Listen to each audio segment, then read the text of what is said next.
বাংলাদেশের মতো সৌদি আরবেও চলছে জমজমাট নির্বাচনী প্রচার। ধানের শীষের পাশাপাশি হ্যাঁ ভোটের প্রচারে তৎপর বিএনপি নেতাকর্মীরা। রাজনৈতিক কর্মীরা এবার বাড়ি বাড়ি যাচ্ছেন প্রবাসীদের পরিবারের সমর্থনের আশায়। সৌদি আরব থেকে MY আলাউদ্দিনের রিপোর্ট। ভোটের দিন যতই ঘনিয়ে আসছে, বাংলাদেশের মতো সৌদি আরবেও নির্বাচনী উত্তাপ বাড়ছে।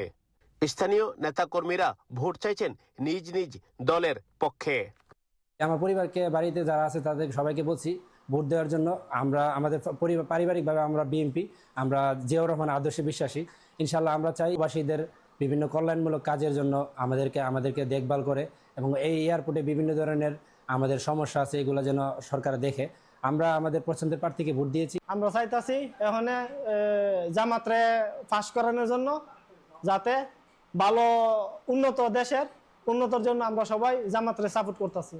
প্রবাসীদের দাবি, যে দলই ক্ষমতায় আসুক তারা চান স্থিতিশীল বাংলাদেশ। যারা আসুক, সরকার পরিবর্তন হয়ে আসুক। দেশের শ্রমজীবী মানুষ যারা আছে, যারা রিক্সাওয়ালা আছে, যারা খেটে খাওয়ার মানুষ আছে, যারা প্রত্যেকটা শ্রেণীর মানুষের পরিবর্তন হোক। আমরা চাই আমাদের দেশ পরিবর্তন হয়ে আসুক, এটাই আমাদের প্রত্যাশা। আমরা প্রবাসীরা আমরা সম্মানের সাথে আমরা দেশে যেতে পারি, আসতে পারি, এটা আমরা চাই। আমাদের অধিকারগুলো নিশ্চিত করা হোক। বিএনপি চেয়ারম্যান তারেক রহমান হা ভোটের পক্ষে অবস্থান নেয়। স্থানীয় বিএনপি নেতাকর্মী সমর্থকরা এখন হা ভোটের পক্ষে প্রচারণা চালাচ্ছেন। আমাদের হানা ভোটের পক্ষে বিএনপি কিন্তু বাংলাদেশের সর্বপ্রথম সংস্কারের পক্ষে ছিল। বিএনপির পরে কিন্তু আর বাকিরা সংস্কারের পক্ষে গিয়েছে। আমরা এখন ওই সংস্কারের পক্ষে আছি, আমরা সংস্কারের পক্ষে থাকবো। আমাদের দল যে সিদ্ধান্ত দিয়েছে আমরা সবাই এটাইকে ফলো করি। যেসব প্রবাসীরা ভোটার আইডি সমস্যার কারণে পোস্টাল ভোটের মাধ্যমে ভোট দিতে পারেনি, তারা যাচ্ছেন বাংলাদেশে।